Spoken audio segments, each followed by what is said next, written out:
everyone. How are you all? Hope you all are good. So today, students, we are going to start our very first chapter of class A, which is about crop production. So let's begin our chapter. See, all living organisms get their energy and nutrition mainly from food. You also know that food is obtained from plants and animals. तो सोने से basic सी light है जो हम लोग बचपन से पढ़ते आते हैं कि सभी प्लांट्स, सभी एनिमल्स, सभी लिविंग बीइंग्स को न्यूट्रिशन रिक्वायर्ड होता है जो कि हमें फूड से मिलता है और ये फूड आपको कहाँ से मिलता है? From the plant and the animals. So food is one of the basic needs of your life. You all depend on food for the survival. The early men wandered from place to place in search of food. Hence it was called a wanderer or a nomad. See, हमारे ये basic need जो क्या है? Food की है. ठीक है, और फूड सभी की जरूरत है, सभी फूड के ऊपर डिपेंडेंट है सर्वाइवल के लिए. पहले टाइप पे क्या होता था? स्टूडेंट्स जो इंसान होता था, पहले होता था वो एक जगह से दूसरी जगह घूमता रहता था इन सर्च ऑफ फूड. पहले कुछ काम नहीं था, ना पढ़ाई लिखाई, ना कुछ, सिर्फ और सिर्फ जीना है तो खाना ढूंढना है, खाना ढूंढ के खाना है. ठीक है, तो इस तरीके से वो घूमते रहते थे इधर से उधर, उधर से इधर. इसीलिए उस टाइप में लोगों को कहा जाता था वॉन्डरर या फिर आप नोमैड भी बोल सकते. ठीक है, तो उस टाइप के लोग नोमैड या फिर वॉन्डरर कहा जाते थे क्योंकि वो लोग सर्च ऑफ फूड में घूमते रहते थे. ठीक है, he was a food gatherer and used to hunt animals and eat their flesh. क्या होता था? फूड गैदरर कहा जाता था क्योंकि वो क्या करते थे? एनिमल्स को हंट करते थे फ्लैश के लिए, उनके मांस के लिए. He also used other parts of plants like roots, stems and fruit as food. Plants की root, stem, fruit को as a food वो लोग यूज करते थे. After a long period of time, they settled down in villages. फिर काफी समय बाद वो लोग villages में सेटल होने लगे. Hence their population increased and they needed more food. इस तरीके से उनकी population बढ़ने लगी और अब उनको ज्यादा food की requirement होने लगी. So he learned how to grow crops and this was a period when the West started living a settled life. तो अब जब बच्चों क्या होने लगा, पॉपुलेशन बढ़ने लगी, ज्यादा फूड की रिक्वायरमेंट होने लगी, तो इतने सब लोगों के लिए खाना ढूंढना बहुत पॉसिबल नहीं था. तो तब उन्होंने क्या करा कि फूड खुद ग्रो करना शुरू किया, खुद क्रॉप प्रोडक्शन करनी शुरू करी. इस तरीके से एक इंसान की लाइफ सेटल होनी शुरू. ठीक है, चल. The process of growing crops on a large scale is known as agriculture. Crop production करना एक बड़े स्केल पर बोला जाता है agriculture. At this period of time, man did not know much about the crops and could use his limited knowledge and means of agriculture. See, अगर आप उस टाइप की बात करें जिस टाइप पे स्टार्टिंग स्टेज थी क्रॉप प्रोडक्शन की, तब लोगों को इतनी जानकारी नहीं थी कि कैसे अलग अलग तरीकों से आप क्या कर सकते हो, क्रॉप प्रोडक्शन कर सकते हो. ठीक है, अपनी लिमिटेड नॉलेज, लिमिटेड एग्रीकल्चर के उस टाइप पे जो बीज हुआ करते थे उनको यूज करके प्रोडक्शन किया जाता था. However, as time passed, he gained more and more knowledge about soil, irrigation, manure, etc. Today, nearly half of the world workforce is employed in growing crops or looking after farm animals. ठीक है, फिर धीरे धीरे कैसे होता गया, हमको crop production के मेथड, सोर्सेज, बीज, इनकी नॉलेज होती गई, सॉइल की नॉलेज होती गई. ठीक है, और आज के टाइप पे हमारे पूरे वर्ल्ड की टोटल जो वर्कफोर्स है उसमें से आपकी मोर देन हाफ किसमें इन्वॉल्व है? सूरज क्रॉप प्रोडक्शन में ही इन्वॉल्व है. इंडिया में nearly 70% of the population is engaged in the agriculture sector. अगर आप सिर्फ इंडिया की बात करो तो टोटल पॉपुलेशन का 70%, ठीक है ना, 70% अराउंड पॉपुलेशन है जो एग्रीकल्चर में इन्वॉल्व है. Now we come to the topic crop plants. Crop plants क्या होते हैं students? See, in India, this agriculture revolution or green revolution began in 1960. India में स्टूडेंट ग्रीन रिवॉल्यूशन आया था या एग्रीकल्चर रिवॉल्यूशन आया था 1960 में. एज अ रिजल्ट क्या हुआ था? फूड ग्रेन की प्रोडक्शन इंक्रीज हो गई थी, वो भी काफी टाइम. ठीक है, पहले तो हमारे पास प्रोडक्शन होता ही नहीं था इतना कि हम लोग अपना पेट भर सके, लेकिन 1960 में जब ग्रीन रिवॉल्यूशन आया, अब हमारे वहाँ क्रॉप प्रोडक्शन एक बल्क अबंडेंस पे होने लगा. ठीक है, the plants which are grown by men on a large scale to get useful product are known as crop or crop plant. अब वो प्लांट्स जो एक मैन ग्रो करता है एक बड़े स्केल पर यूजफुल प्रोडक्ट गेट करने के लिए, प्रोड्यूस करने के लिए, उसको आप क्या बोलते हो? क्रॉप्स बोलते हो या क्रॉप प्लांट्स बोलते हो. To meet the ever increasing demand of the growing population of the country, you need extensive crop production. अब जिस लेवल पे हमारी पॉपुलेशन बढ़ रही है स्टूडेंट, इस सबकी डिमांड को सेटिस्फाई करने के लिए हमको उतने ही बड़े लेवल पे क्रॉप प्रोडक्शन करनी पड़ेगी, क्योंकि सभी को क्या चाहिए? अपनी नीड को सेटिस्फाई करने के लिए एनर्जी फॉर्मेशन के लिए फूड रिक्वायर्ड है. तो इतनी बड़ी पॉपुलेशन है तो उतना ही बड़ा प्रोडक्शन करना पड़ेगा. ठीक है, अब एक अच्छी क्रॉप प्रोडक्शन डिपेंड करती है कुछ फैक्टर्स पे, जैसे कि न्यूट्रिएंट्स, क्लाइमेट, वाटर, क्योंकि जब ये प्रॉपरली मिलेगा तो प्लांट ग्रो करेगा, प्लांट ग्रो करेंगे तभी प्रोडक्शन हो सकता है। Sunlight and air are abundantly available in the open crop field. जो आपके ओपन क्रॉप फील्ड होते हैं यहाँ पे सनलाइट और आपका जो एयर है ये तो काफी अच्छी खासी प्रेजेंट होती ही है। Other requirement the farmer has to make special effort, लेकिन बाकी सारे रिक्वायरमेंट के लिए फार्मर को स्पेशल एफर्ट डालने पड़ते हैं। ठीक है, now many different kinds of crops are grown in India. अब इंडिया में बेटा different types of crops grow किए जाते हैं। ठीक है, कुछ आपके फूड क्रॉप होता है, कुछ आपके कैश क्रॉप है, फ्रूट, स्पाइसेस, वेजिटेबल सभी तरीके के ग्रो किए जाते हैं। Common crops are consumed in India are next. कुछ कॉमन देख लेते हैं, जैसे कि अब आपको यहाँ पे गिवन है क्रॉप प्लांट्स और ये एग्जांपल्स के लिए, जैसे कि सीरियस ग्रो किया जाता है हमारे वहाँ। सीरियस में क्या क्या आता है, वीट, पैडी होता है, rice, okay, maize, barley, ragi. Pulses में क्या क्या किया जाता है, gram, peas, beans, oil seeds हो गया, रूट क्रॉप, स्ट्रीबर crop, sugar crop, plantation crop, fibre crop, और सभी के एग्जांपल्स आपको यहाँ पे गिवन है। ये कुछ कॉमन टाइप के प्लांट्स है, क्रॉप्स है जो हमारे इंडिया में ग्रो किए जाते हैं। Now we come to the next which is crop seasons in India. India में क्रॉप सीजन कितने टाइप्स के होते हैं? सी, वैसे तो different seasons for cultivating crops that are based on temperature, humidity और रेनफॉल। इंडिया में बहुत अलग अलग सीजन्स होते हैं, डिपेंड करता है क्या टेम्परेचर पे, ह्यूमिडिटी पे, रेनफॉल पे, जहाँ पे आप अलग तरीके के क्रॉप्स ग्रो करे जा सकते हैं। देखिए 3 main crops grow according to season are. ठीक है, अकॉर्डिंग टू सीजन जो 3 मेन क्रॉप्स ग्रो किए जाते हैं, तो पहले होता है आपकी खारिफ क्रॉप। ठीक है, the crops which grow in rainy season are called kharif crop. जो रेनी सीजन में क्रॉप्स ग्रो किए जाते हैं उन्हें खारिफ क्रॉप्स कहते हैं। ठीक है, ये कब सो किए जाते हैं? बिगिनिंग ऑफ रेनी सीजन, जब रेनी सीजन शुरू होता है तब इनकी सोई कर दी जाती है, बो दिए जाते हैं, दैट इज जून या जुलाई में। ठीक है, फिर उसके बाद हार्वेस्टेड कब किया जाता है? देखिए कि कटाई कब होती है? जब फुल्ली इनकी ग्रोथ हो जाती है, वो कर जाती है अक्टूबर या नवंबर में। अब एग्जांपल्स क्या है खारिफ क्रॉप्स के? पैडी यानी कि rice, jowar, bajra, groundnut, jute, cotton, soybean, these all are kharif crops, क्योंकि ये रेनी सीजन में ग्रो किए जाते हैं। दूसरे हमारे पास होता है स्टूडेंट्स राबी क्रॉप्स। ये वो क्रॉप्स है जो विंटर सीजन में ग्रो किए जाते हैं। ठीक है, विंटर सीजन में ग्रो किए जाने वाले क्रॉप्स को राबी क्रॉप्स कहते हो। कब सो किए जाते हैं? During the beginning of the winter season. Winter season जब शुरू होता है तब इन्हें ग्रो किया जाता है, जैसे कि अक्टूबर और नवंबर। ठीक है, तब इनको सो कर दिया जाता है। फिर उसके बाद हार्वेस्ट कब किया जाता है? During the month of March and April. March और अप्रैल मंथ में इनकी हार्वेस्टिंग करी जाती है। एग्जाम्पल क्या है राबी क्रॉप्स के? Wheat, gram, barley, potato, pea, mustard, linseed etcetera, ये सब आपके क्या है? राबी क्रॉप्स है। फिर आता है zaid crops. The crops which grow in the summer season are called zaid crops. अब वो क्रॉप्स जो आपके समर सीजन में ग्रो किए जाते हैं उनको आप लोग ज़ेद क्रॉप्स कहते हो। ये कब सो किए जाते हैं? During the beginning of summer season. जब समर सीजन की बिगिनिंग होती है तब इनको सो किया जाता है, यानी कि मार्च और अप्रैल में। फिर हार्वेस्ट किया जाता है इनको जुलाई या अगस्त में। ठीक है, एग्जाम्पल है moong, musk, watermelon, cucumber, gourd, bitter gourd, these all are the examples of zaid crops. ठीक है, चल now we come to the next topic, agriculture practices. Agriculture practices पे आते हैं students. Modern agriculture is carried out in scientific and systematic way. The farmer performs a series of tasks from land preparation to harvesting of crop. See, आज के type पे students modern agriculture किया जाता है, यानी कि हमारे पास बहुत अच्छी टेक्नोलॉजी है, बहुत अच्छे मीन्स है, सोर्सेज है जिसके थ्रू अच्छी प्रोडक्शन हम लोग कर पाते हैं। बहुत सारे टास्क स्टेप बाय स्टेप एक फार्मर परफॉर्म करता है एक अच्छी प्रोडक्शन को ग्रो करने के लिए। ठीक है, so the step by step methods of agriculture that take care of newer techniques, equipments and tools needed for agriculture. तो जो स्टेप बाय स्टेप मेथड्स होते हैं एग्रीकल्चर के, उसमें हर एक नई टेक्नोलॉजी, हर एक नई इक्विपमेंट को यूज किया जाता है एग्रीकल्चर के लिए।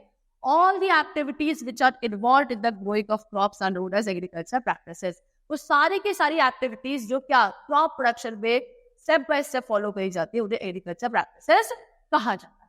ठीक है, अब कुछ एग्रीकल्चर प्रैक्टिसेस आपको बताई है, जैसे कि पहली होती है preparation of soil. Soil prepare की जाती है, seed selection, sowing, adding manures and fertilizer, irrigation, weeding, crop protection, harvesting, storage. ये स्टेप बाय स्टेप है और ये सभी मिलकर आपको क्या कहलाती है? एग्रीकल्चर प्रैक्टिसेस कहलाती है। आपको वन बाय वन एक सब पढ़नी है। सबसे पहले है प्रिपरेशन ऑफ सॉइल। सॉइल को कैसे प्रिपेयर किया जाता है? देखो, सॉइल ही है जो अल्टीमेटली न्यूट्रिएंट मिनरल सब प्रोवाइड करेगी और इसी में आपके सारे क्रॉप प्रोडक्शन करी जाएगी। तो ये सबसे पहले बहुत अच्छी क्वालिटी की आपको यूज करनी है, इसको अच्छा बना रहा है। ठीक है, चल। Soil anchors the roots of plant, provides nutrient and water to them and also provides oxygen to the roots. क्या कहते हैं? प्लांट्स की जो रूट्स पकड़ के रखता है, होल्ड पकड़ के रखी जाती है, किसके थ्रू रखी जाती है? सॉइल के थ्रू। सॉइल क्या प्रोवाइड करता है? वाटर, न्यूट्रिएंट सपोर्ट प्रोवाइड करता है प्लांट के रूट्स को। Preparation of soil is the first step involve in the process of growing crop. Crop grow करने में सबसे पहला स्टेप जो होता है वो क्या होता है, सॉइल प्रिपेयर करना है, ठीक है। Essential stage for cultivating any crop plant, किसी भी क्रॉप प्लांट को ग्रो करने के लिए सबसे पहली और सबसे जरूरी स्टेज होती है आपकी प्रिपरेशन ऑफ सॉइल। कितने स्टेप्स में होती है, 2 स्टेप्स में होती है। पहला होता है प्लोइंग, दूसरा होता है लेवलिंग, ठीक है। प्लोइंग क्या है, the process of loosening and turning of the soil is called ploughing और टिलिंग। सॉइल को क्या करता है, लूज करना है, उसके अगर जैसे मान लो कुछ गांठें बनी हुई उसको खोलना अच्छे से, उसको बोला जाता है प्लोइंग या टिलिंग, ठीक है। कैसे किया जाता है, by using a wooden or an iron plough which is pulled either by bullocks or tractor, ठीक है। क्या यूज किया जाता है, एक वुडन या आयरन का प्लो होता है इस तरीके से, ये वुडन का है, ये आयरन का, इसे यूज किया जाता है और इसको क्या पुल खींचा जाता है, तब जाके प्लोइंग करी जाती है। अब खींचने के लिए आप बुलक यूज कर सकते हो और आज के टाइप के स्प्लिट ट्रैक्टर भी यूज किए जाते हैं। Iron ploughs are more popular these day, आज के टाइप पे आयरन प्लोज ज्यादा पॉपुलर है, ठीक है। प्लोइंग क्या करता है, सॉइल को एयरी यानी कि इस पे स्पेस बना देता है जो दैट इस पे एयर ट्रैप हो सके। Allow the root to breathe well so that plant root penetrate easily in the soil. उससे क्या होता है, आपकी जो रूट्स को आसानी से सॉइल के थ्रू क्या मिलती है, एयर मिल पाती है, रूट्स आसानी से ब्रीथ कर पाती है, ठीक है। Easier to mix manure and fertilizer in the looser soil. उसके बाद में आपको अगर मैन्योर फर्टिलाइजर वगैरह ऐड करना है सॉइल में तो आप आसानी से ऐड कर पाते हो क्योंकि सॉइल लूज हो जाती है, okay. Plowing enhances the water retaining capacity of the soil and helps microorganisms to develop. उसके अलावा प्लोइंग का एक और फायदा है क्या, ये सॉइल की वाटर रिटेन करने की कैपेसिटी बढ़ जाती है। इसके अलावा माइक्रो ऑर्गेनिजम्स भी इसमें आसानी से डेवलप हो पाते हैं, ठीक है। Now we come to the next step which is leveling. After plowing, leveling of land is done with the help of leveler. Ploughing के बाद लैंड की लेवलिंग करी जाती है एक इक्विपमेंट के थ्रू जिसका नाम होता है लेवलर, ठीक है। While plowing on land is the dry season, big pieces of soil called crumbs are formed. देखो जब आप ड्राई सीजन में प्लोइंग करते हो स्टूडेंट्स तो सॉइल के बहुत बड़े बड़े पीसेस बच जाते हैं जिनको आप सॉइल क्रम्स कहते हो। It is necessary to break these crumbs, ये क्रम्स को तोड़ना जरूरी होता है with the help of a wooden or iron leveller. कैसे, एक वुडन या आयरन के लेवलर को यूज करके। The field is levelled for sowing as well as for irrigation.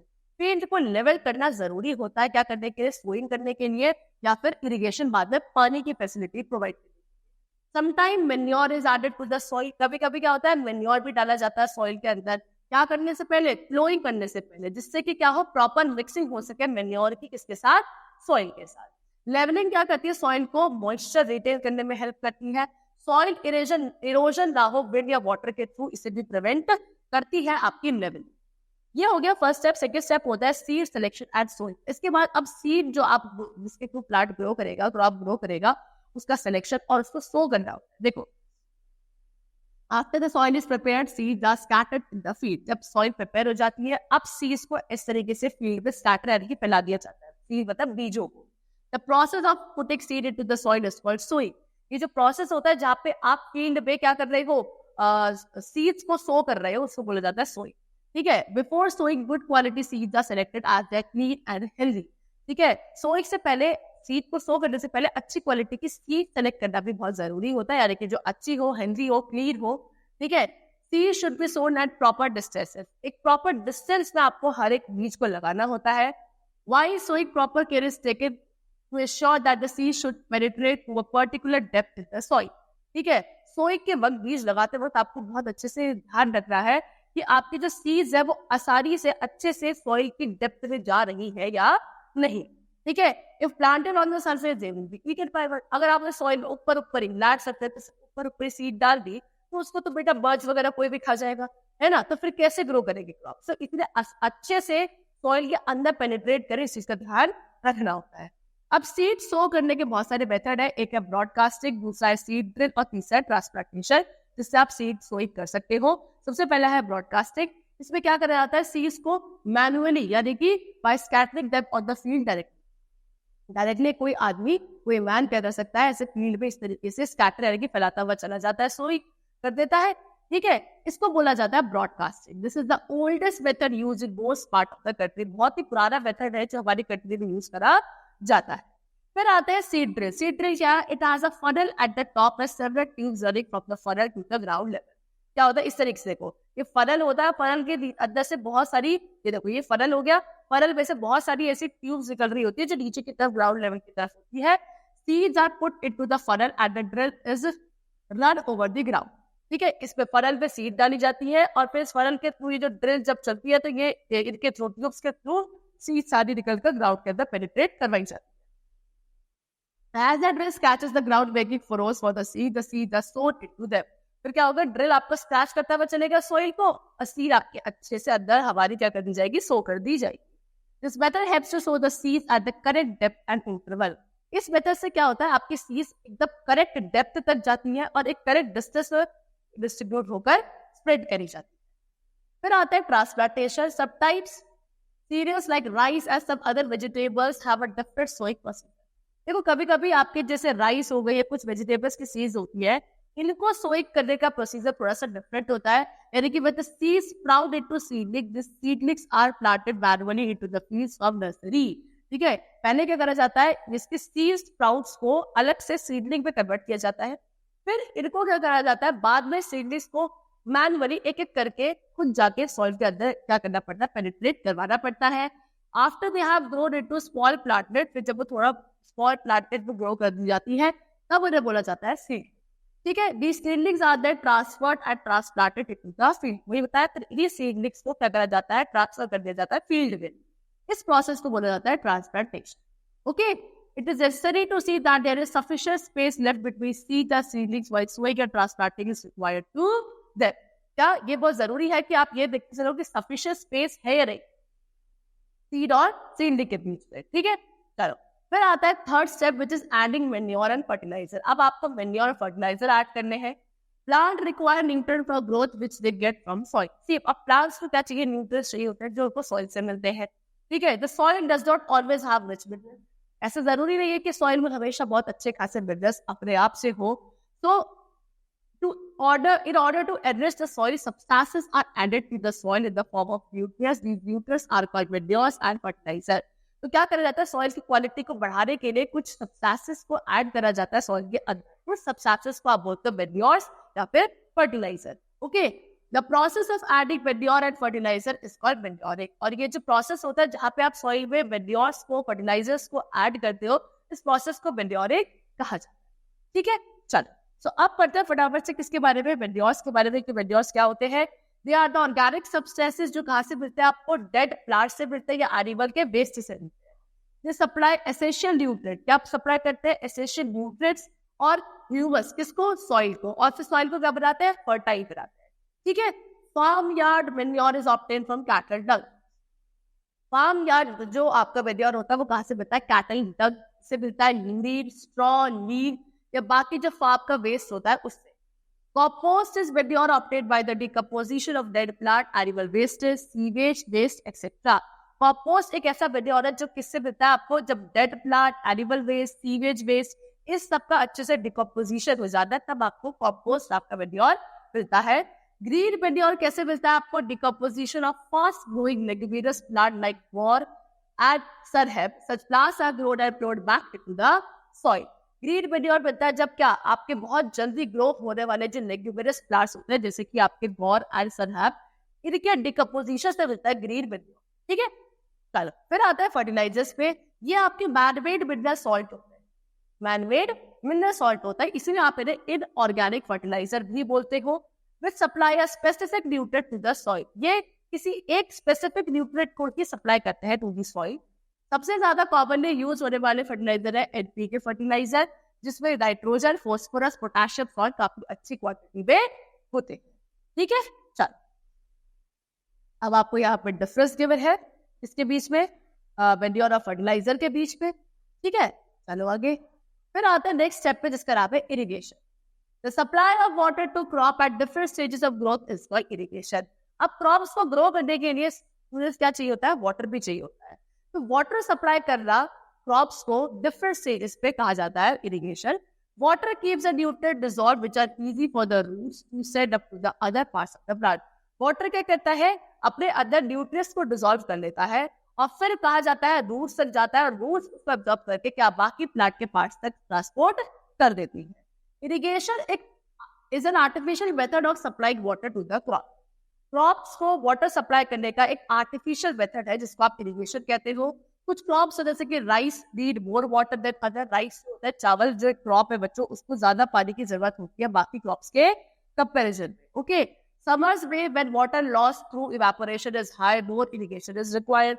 Summer में जो क्रॉप्स ग्रो किए जाते हैं जब आपका इवेपोरेशन बढ़ जाता है क्योंकि टेम्परेचर ज्यादा होता है, तो उस टाइप पे इरिगेशन ज्यादा बढ़ाना पड़ता है। ठीक है, इंडिया में a large number of forms depend on rain for irrigation. India में बहुत सारे ऐसे फार्मर्स हैं जो किसके रेन के ऊपर डिपेंडेंट है, किसके लिए, इरिगेशन के लिए, यानी कि बारिश के पानी पे ही वो डिपेंडेंट है कि क्रॉप्स को किसको पानी मिलेगा। Rain varies and does not always supply the right amount of water at the right time. अब क्योंकि बारिश का कुछ पता नहीं है, बारिश कौन सा एक्यूरेट है कि हाँ इतने समय पे इतनी हमेशा ही इतनी होगी, ऐसा कुछ नहीं होता। तो इससे क्या होता है, आपके क्रॉप्स को प्रॉपर सप्लाई ऑफ वाटर नहीं मिल पाती। Therefore, it is important to supply water regularly to the crop. तो फिर ये जरूरी होता है कि आप मैनुअली वाटर सप्लाई करो रेगुलर बेसिस पे, किसको, क्रॉप्स को, तभी उनका अच्छा प्रोडक्शन हो पाएगा। ठीक है, चलो अब कुछ सोर्सेज आपको गिवन है इरिगेशन के जो हमारे कंट्री में यूज करे जाते हैं पानी प्रोवाइड करने के लिए टू द क्रॉप्स। रिवर हो गया, lake, well, tubewell, canal, reservoir, tap.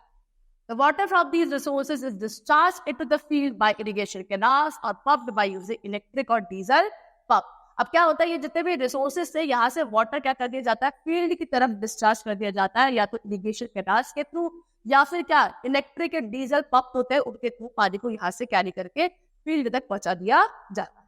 ठीक है, चल अब आपको मेथड्स बताइए, traditional methods of irrigation. Traditional यानी कि पहले टाइप पे जो मेथड यूज किए जाते थे पानी के लिए, इरिगेशन के लिए, वो क्या क्या है। The traditional methods of irrigation India have been used for centuries to lift water from water reservoir and supply it to the field for irrigation। ठीक है, क्या बोल रहे हैं वो आप लोगों को कि पहले जो इंडिया में ट्रेडिशनल मेथड यूज करे जाते थे इंडिया में, ठीक है ना, वो स्टूडेंट्स सेंचुरीज, पता नहीं कितने 100 साल तक तो चले हैं, जहाँ पे क्या किया जाता था, वाटर रिजर्वायर से पानी को लिफ्ट करके सप्लाई किया जाता था। कहाँ तक, आपके क्रॉप्स तक जो आपके फील्ड में होते थे। Although these methods are cheaper, they are less efficient. ये मेथड्स चीपर थे, सस्ते थे, लेकिन एफिशिएंट कम। ठीक है, कुछ ट्रेडिशनल मेथड बताए हैं आपको, जैसे कि pulley system, chain pump, lever system या ढेकली। ये सब आपके क्या है, देखो ये आपका ढेकली सिस्टम, ये आपका लीवर सिस्टम है, इसके थ्रू क्या किया जाता है, इरिगेशन किया जाता था। ये सारे आपके ट्रेडिशनल मेथड है। अब आते हैं कुछ मॉडर्न मेथड्स पे इरिगेशन के, जो आज के टाइप पे यूज किए जाते हैं। The modern methods of irrigation ensure the use of water more economically and efficiently। आज के टाइप के जो मेथड्स है इरिगेशन के स्टूडेंट्स, वो ये देखते हैं कि पानी अच्छे से सप्लाई हो और ज्यादा वेस्टेज भी ना हो पानी का। ठीक है, क्या क्या मेथड्स है, एक है स्प्रिंकलर सिस्टम, एक है ड्रिप इरिगेशन। स्प्रिंकलर सिस्टम क्या है, in this method horizontal pipe having revolving nozzles on their top are used. इस मेथड में क्या होता है, हॉरिजॉन्टल पाइप है इस तरीके से ऐसे, जिसमें क्या है आपके रिवॉल्विंग नोजल है, यानी कि इस तरीके से ऐसी तरीके रिवॉल्व होती रहेगी और उन नोजल्स के थ्रू क्या निकलता है, पानी निकलता है। Water escapes with the force from the rotating nozzles in all the direction it resembles as if it is raining and drizzling। फिर क्या होता है, इन नोजल्स में से पानी आपका बाहर निकलता है पूरे फोर्स के साथ, और ये क्योंकि घूमती रहती है तो चारों तरफ जितने भी क्रॉप्स है वहां पे सभी में पानी को अच्छे से ट्रांसफर कर दिया जाता है। ठीक है, ऐसा लगता है जैसे कि बारिश हो रही है, इस तरीके से दिख रहा है ना आपको, ये देखो ये रहा, ये इसके ऊपर नोजल्स है और इस तरीके से रोटेट होता रहेगा और चारों तरफ पानी का अच्छे से सप्लाई कर दी जाएगी। This is known as sprinkler system. दूसरा है आपके पास drip irrigation. Drip irrigation is very economical system, काफी इकोनॉमिकल सिस्टम है।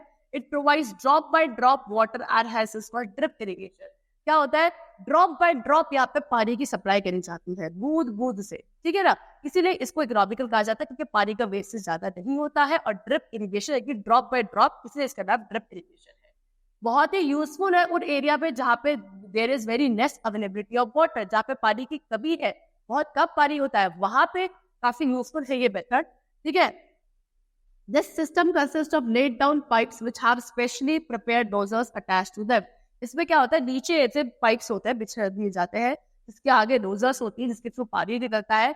Nozzles are located near the root of plants to provide water drop by drop. इन नोजल्स को कहाँ लगा दिया जाता है, पानी की रूट्स में लगा दिया जाता है, सो दैट वहां पे ड्रॉप बाय ड्रॉप वाटर आता है और वो रूट्स तक सप्लाई कर दिया जाता है, फिर रूट्स उसको अब्सॉर्ब करके प्लांट को ट्रांसफर कर देती है। ठीक है। चल, फिर आता है वीडिंग पर। वीडिंग क्या है? Many unwanted plants grow along with the cultivated crop in the field. These unwanted plants are called weeds. They compete with the main crops for nutrients, water, etc. and hence reduce the crop yield. क्या होता है, बहुत सारे students क्या होते हैं, unwanted plant grow कर जाते हैं हमारे क्रॉप्स के साथ, जो कि किसी काम के नहीं होते। इनके ग्रोथ के लिए भी इनको क्या चाहिए होता है? सॉइल चाहिए होती है, वाटर चाहिए होता है, न्यूट्रिएंट्स चाहिए होते हैं, जो क्या करता है ये उन क्रॉप्स के साथ जो कि यूजफुल है उनसे छीन लेते हैं, उनसे एब्जॉर्ब कर लेते हैं। इससे क्या होता है, जो यूजफुल प्लांट है उनको कम मिलते हैं न्यूट्रिएंट्स वगैरह, उनकी प्रोडक्शन कम हो जाती है। ठीक है, तो इन अनवांटेड प्लांट्स को ही बोला जाता है वीड्स। ठीक है, the process of removing weeds from the crop is known as weeding. अब यही प्रोसेस जहाँ पे आप क्या करते हो, पूरी की पूरी फील्ड में से इन अनवांटेड प्लांट्स यानी कि वीड्स को रिमूव करते हो, उस प्रोसेस को बोला जाता है weeding. The best time to remove weed is before they produce plants as seed. क्या वीड्स को रिमूव करने का सबसे बेस्ट टाइम क्या होता है? जब तक आपके क्रॉप से फ्रूट्स या फिर आपके प्लांट्स और सीड्स आप प्रोड्यूस कर रहे हो, उससे पहले हमें वीड्स को रिमूव कर देना चाहिए। ठीक है, अब कुछ वीड्स आपके बहुत ही कॉमन होते हैं जो कि ऑलमोस्ट एवरी क्रॉप आर, ठीक है, जो हर एक क्रॉप के साथ ग्रो कर जाते हैं अपने आप, बहुत ही कॉमन होता है, जैसे कि अमारंथस जिसको चौलाई कहते हैं, या सीरोपोडियम जिसको बथुआ कहते हैं, वाइल्ड ओट्स जो कि जबी, ग्रॉस या कॉर्बुलस जिसको हिडन कहते हैं। ये आपको कुछ कॉमन से वीड्स है जो ऑलमोस्ट हर एक प्लांट के साथ हो जाते हैं क्रॉप्स के साथ। ठीक है, अब कुछ मेथड्स आपको बताया वीड्स रिमूव करने के लिए। पहला है मैनुअल मेथड। मैनुअल मेथड में क्या है? This method involves uprooting the weeds manually, यानी कि मैनुअली क्या करे, इसकी जो रूट्स होती है इसको ऐसे खींच के बाहर निकाल ले। इस तरीके से आप वीड्स को रिमूव कर सकते हो मैनुअली। दूसरा है बाय यूजिंग टूल्स। टूल्स को यूज करके भी आप रिमूव कर सकते हो। कौन से टूल्स यूज करके? जैसे कि आपका एक खुरपा वगैरह हो गया है ना, ये देखो खुरपी है, हैरो है, इन्हें यूज करके आप क्या कर सकते हो, बीज की रूट को ऐसे बाहर निकाल सकते हैं। ठीक है, फिर तीसरा है केमिकल मेथड। केमिकल मेथड क्या है? यहाँ पे आप क्या कर सकते हो, कुछ केमिकल्स को स्प्रे कर सकते हो। ठीक है, कॉल्ड वीडीसाइड और herbicide with destroy the weed. In chemicals का स्प्रे कर दिया जाता है जिसको आप वीडीसाइड या हर्बिसाइड बोलते हैं, जो कि क्या करते हैं, वीड को डिस्ट्रॉय कर देते हैं। कुछ common weedicides are bachlor, dalapon, butachlor and siniacid. ये कुछ आपके कॉमन वीडीसाइड्स है। They are diluted in water and spread with a sprayer in the field. पहले ना पानी में मिला के थोड़ा सा डाइल्यूट करा जाता है और फिर स्प्रेयर की हेल्प से पूरे फील्ड में स्प्रे कर दिया जाता है। ठीक है, अब फिर आता है बायोलॉजिकल कंट्रोल मेथड। एक मेथड और है। In this method an insect or any other organism is introduced in the crop field which selectively destroy the weed. However, it is necessary to check the reproduction of these insect। इसमें क्या करा जाता है, एक insect या किसी एक ऐसे ऑर्गेनिज्म को जो इन वीड को खा जाता है, इस इंसेक्ट को आपको क्या कर देना, फील्ड में छोड़ देना है। ये क्या करेगा, अपने आप ही धीरे धीरे करके सारे वीड्स को खा जाएगा। लेकिन हाँ, इस मेथड में आपको ये जरूर चेक करना है कि ये जो इंसेक्ट्स आपने वहां पे छोड़ दिए हैं फील्ड में वीड्स को खाने के लिए, इनका रिप्रोडक्शन रेट कितना है, अपने आप को ज्यादा तो नहीं बढ़ रहे, हो सकता है नहीं तो ये आपके वीड्स के साथ साथ जो यूजफुल वाले क्रॉप्स है उनको भी खा जाए। तो रिप्रोडक्शन पे इनका चेक करना पड़ता है। Now we come to the next, which is crop protection. Damaged or destroyed crops are not healthy for human consumption. The organisms that destroy crops are known as pests. अब देखो, ऐसे crop जो damage है, destroy है, वो human consumption के लिए अच्छे नहीं होते। ठीक है, यूजुअली क्रॉप्स को डिस्ट्रॉय और डैमेज कौन करते हैं? कुछ आपके ऑर्गेनिजम्स है जिनको आप बोलते हैं पेस्ट। ये होते हैं जो हमारे क्रॉप को डिस्ट्रॉय कर देते हैं। The crops are also destroyed by bacteria, fungi and viruses. उसके अलावा बैक्टीरिया, फंगाई, वायरसेस, ये भी कुछ ऐसे ऑर्गेनिजम्स हैं जो आपके क्रॉप्स को डिस्ट्रॉय करते हैं। Various substances are used to protect the crop. अब क्रॉप्स को प्रोटेक्ट करने के लिए इसे बहुत सारे सब्सटेंसेस का यूज किया जाता है। Pest can be controlled by pesticides which are poisonous chemicals. ठीक है, पेस्ट को कंट्रोल करने के लिए कुछ केमिकल्स होते हैं लेकिन दे आर पॉइजनस, वो यूज करे जाते हैं और उन केमिकल्स को बोला जाता है pesticides. They are spread by using a sprayer or a low flight aircraft.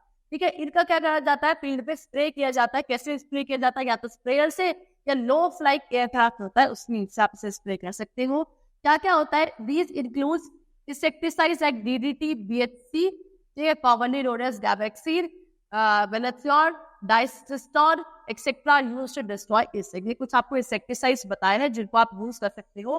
ठीक है, क्या करने के लिए? इंसेक्ट्स को डिस्ट्रॉय करने के लिए। उसके अलावा कुछ फंगिसाइड्स आते हैं जैसे कि सल्फर, लाइट सल्फर, इसको डिस्ट्रॉय करा जा सकता है। क्या फंगाई को डिस्ट्रॉय करने के लिए इनका यूज किया जा सकता है। फिर आता है रोडेंटिसाइड, जिसमें आता है आपका जिंक फोस्फाइड, वारफेरिन, इनको क्या रॉडेट्स को किल करने के लिए यूज किया जाता है। फिर birds can be scared by putting scarecrows in the field.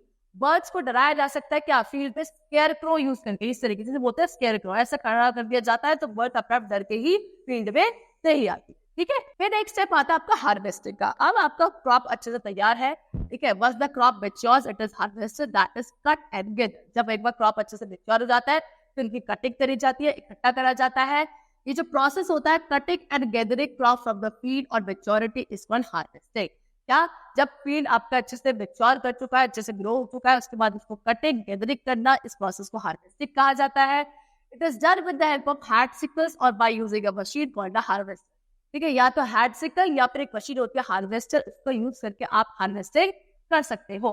आज के टाइप पे harvesting machines have made harvesting easy but small farmers can not afford them. The bundles of plants are threshed against some logs of wood to separate the grains from the main plants. तो आज के type पे harvesting machine बहुत common है, लेकिन जो आपके छोटे फार्मर्स होते हैं, पुअर होते हैं, उनके लिए थोड़ा सा दिक्कत होती है, वो अफोर्ड नहीं कर पाते हैं। ठीक है, तो फिर क्या करा जाता है, जब हार्वेस्टिंग करी जाती है फिर उसके बाद वो हार्वेस्टेड प्लांट्स को आप लोग क्या किसी एक वॉल या किसी वुडन ब्लॉक के जाके क्या करते हो, उसको अच्छे से थ्रेश करते हो, so that उसके अंदर से जो भी सीड्स है वो बाहर आ जाती है। ठीक है, this is now done by the automatic thresher. आज के टाइप पे इसे करने के लिए भी ऑटोमेटिक थ्रेशर आ चुके हैं। हार्वेस्टिंग या threshing can be done simultaneously with the use of combine. और एक और मशीन है कंबाइन, इसे यूज करके हार्वेस्टिंग और थ्रेशिंग दोनों एक साथ ही करी जा सकती है। ये है आपकी कंबाइंड मशीन, जिसमें हार्वेस्टिंग पहले कटाई हो जाएगी और फिर थ्रेशिंग यानी कि उसमें से प्लांट्स में से वेल प्लांट्स में से सीड्स को आउट कर दिया जाएगा। Now after threshing the grain has to be separated from the shaft. अब जब थ्रेशिंग हो गई, अब उसमें क्या होता है, कुछ आपके अनवांटेड हस्क जैसे स्ट्रक्चर भी होते हैं, जिसको आप शाफ्ट बोलते हो, वो आपको सेपरेट करना होता है। The process of separating the grains from the husk और शाफ्ट इज कॉल्ड विनोइंग। अब वो प्रोसेस जहाँ पे आपको क्या, उस हस्क और शाफ्ट का मिक्सचर है ग्रेन्स के साथ, तो उस ग्रेन को सेपरेट करना है और शाफ्ट वाले पास को सेपरेट करना है। इस प्रोसेस को, इस मेथड को बोला जाता है विनोइंग। ये हो रही है विनोइंग, देखो इस तरीके से। ठीक है, क्या करा जाता है, it is done manually by allowing the mixture of grains and shaft to fall against wind from a height. The wind takes the light shaft away from the heavy grains, the heavier grains falls on the ground and hence are separated. अब क्या करा जाता है students, इसमें आप पूरा का पूरा देखो इस तरीके से मिक्सचर लोगे, दे रखा है, और एक थोड़ी सी हाइट पे से वो मैनुअली यानी कि एक पर्सन खड़ा होता है और इस तरीके से क्या करते हैं, जिस डायरेक्शन में हवा है उस डायरेक्शन में ही वो क्या करेगा, इस तरीके से नीचे गिराएगा। अब उसमें क्या होगा, जो आपके ग्रेन्स है वो हैवी है, वो तो हवा के बहाव में नहीं उड़ सकते, वो सारे नीचे आ जाएंगे। ठीक है, और जो वो शाफ्ट या हस्क वाले पार्टिकल्स है, क्योंकि वो लाइट होते हैं, वो क्या करेंगे, विंड के या हवा के बहाव में उड़ के दूर चले जाएंगे। इस तरीके से शाफ्ट और ग्रेन्स को सेपरेट कर लिया जाता है। However, some crops like cotton are either plucked manually or special implements called cotton strippers are used to harvest them. लेकिन कुछ क्रॉप्स होते हैं जैसे कि कॉटन, कॉटन तो अपने आप में बहुत क्या होता है, आपका लाइट वेट होता है, तो इनको क्या किया जाता है, या तो मैनुअली यानी कि पर्सन टू पर्सन अपने आप में प्लग किया जाएगा, या फिर कुछ स्पेशल इम्प्लीमेंट्स जैसे कि कॉटन स्ट्रिपर, इसको यूज किया जाता है इनको हार्वेस्टिंग करने के लिए। ठीक है, चलो अब हार्वेस्टिंग हो गई है, थ्रेशिंग हो गई, विनोइंग हो गई, अब आता है now next step which is storage.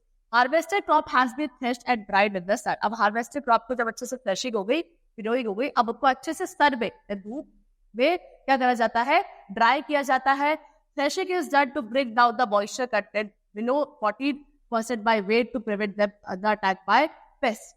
ठीक है, अब क्या करा जाता है, थ्रेशिंग क्यों करी जाती है स्टूडेंट, कि जो उसके अंदर मॉइस्चर है वो 14% से भी नीचे तक लाया जाता है, so that उसके अंदर क्या पेस्ट या इंसेक्ट्स उसमें ना अटैक करे। आफ्टर ड्राइंग, जब अच्छे से ड्राई कर ली जाती है उसकी, the grains are packed in jute bag as stored in silos, godowns और ग्रैनरीज। फिर क्या करा जाता है, ग्रेन्स को पैक किया जाता है किसपे, जूट बैग में, और फिर स्टोर कर दिया जाता है गोडाउन, ग्रैनरीज वगैरह में। The practice however an extra stock called buffer stock is always maintained so that grains are available in plenty even if there is shortfall in production.